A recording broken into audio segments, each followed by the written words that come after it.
வணக்கம் மக்கள். இன்றைக்கு ரோமர் 9ஆம் அதிகாரம் வசனங்கள் 17 முதல் 33 முடிய.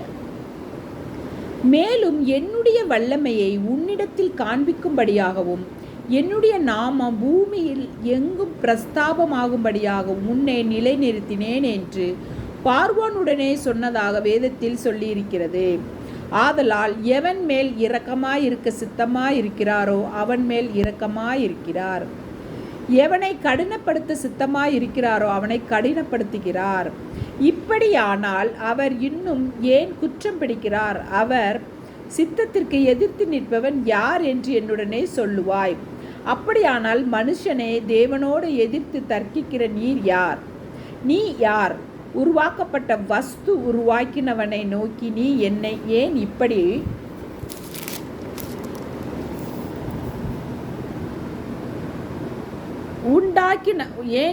உண்டாக்கினா என்று சொல்லலாமாம். மிதியிட்ட ஒரே களிமண்ணாலே குயவன் ஒரு பாத்திரத்தை கனமான காரியத்துக்கும் ஒரு பாத்திரத்தை கனவீனமான காரியத்துக்கும் பண்ணுகிறதற்கு மண்ணின் மேல் அவனுக்கு அதிகாரம் இல்லையோ? தேவன் தமது கோபத்தை காண்பிக்கவும் தமது வல்லமையை தெரிவிக்கவும் தாம் மகிமைக்காக எத்தனமாக்கின கிருபா பாத்திரங்கள் மேல் தம்முடைய மகிமையின் ஐஸ்வர்யத்தை தெரியப்படுத்தவும் சித்தமாய் அழிவுக்கு எத்தனமாக்கப்பட்ட கோபாக்கினை பாத்திரங்கள் மேல் மிகவும் நீடிய சாந்தத்தோட பொறுமையாயிருந்தாரானால் உனக்கென்ன? அவர் யூதரிலிருந்து மாத்திரம் அல்ல, புறஜாதிகளிலும் இருந்து நம்மை அழைத்திருக்கிறாரே.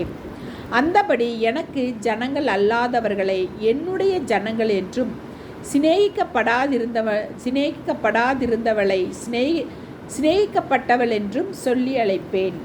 நீங்கள் என்னுடைய ஜனங்கள் அல்லவென்று அவர்களுக்கு சொல்லப்பட்ட இடத்திலே அவர்கள் ஜீவனுள்ள தேவனுடைய பிள்ளைகள் எனப்படுவார்கள் என்று ஓசியாவின் தீர்க்க தரிசனத்தில் சொல்லியிருக்கிறது. அல்லாமலும் இஸ்ரவேல் புத்திரருடைய இலக்கம் சமுத்திரத்தின் மணலத்தனையாயிருந்தாலும் மீதியாயிருப்பவர்கள் மாத்திரம் இரட்சிக்கப்படுவார்கள் என்றும் அவர் நீதியோடு சீக்கிரமாய் தம்முடைய காரியத்தை நிறைவேற்றுவார். கர்த்தர் பூமியிலே சீக்கிரமாகவே காரியத்தை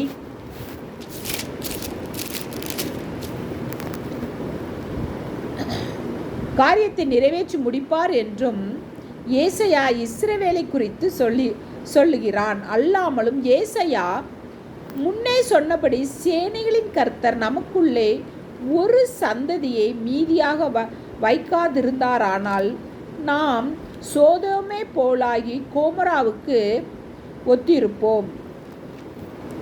இப்படி இருக்க நாம் என்ன சொல்லுவோம்? நீதியை தேடாத புறஜாதியார் நீதியை அடைந்தார்கள். அது விசுவாசத்தினாலாகும் நீதியே. நீதி பிரமாணத்தை தேடின இஸ்ரவேலரோ நீதி பிரமாணத்தை அடையவில்லை. எண்ணத்தினால் என்றால் அவர்கள் விசுவாசத்தினாலே அதை தேடாமல் நியாயப்பிரமாணத்தின் கிரிகைகளினாலே தேடினபடினால் அதை அடையவில்லை. இடறுதற்கான கல்லில் இடறினார்கள். இதோ இடறுதற்கான கல்லையும் தவறுதற்கான கண்மலையையும் சியோனில் வைக்கிறேன். அவரிடத்தில் விசுவாசமாயிருப்பவன் எவனோ அவன் வெட்கப்படுவதில்லை என்று எழுதியிருக்கிறபடியாயிற்று. ஆமேன். மக்களை, வீடியோ பிடிச்சிருந்தா லைக் பண்ணுங்கள், ஷேர் பண்ணுங்கள், சப்ஸ்கிரைப் பண்ணுங்கள். தேங்க்யூ.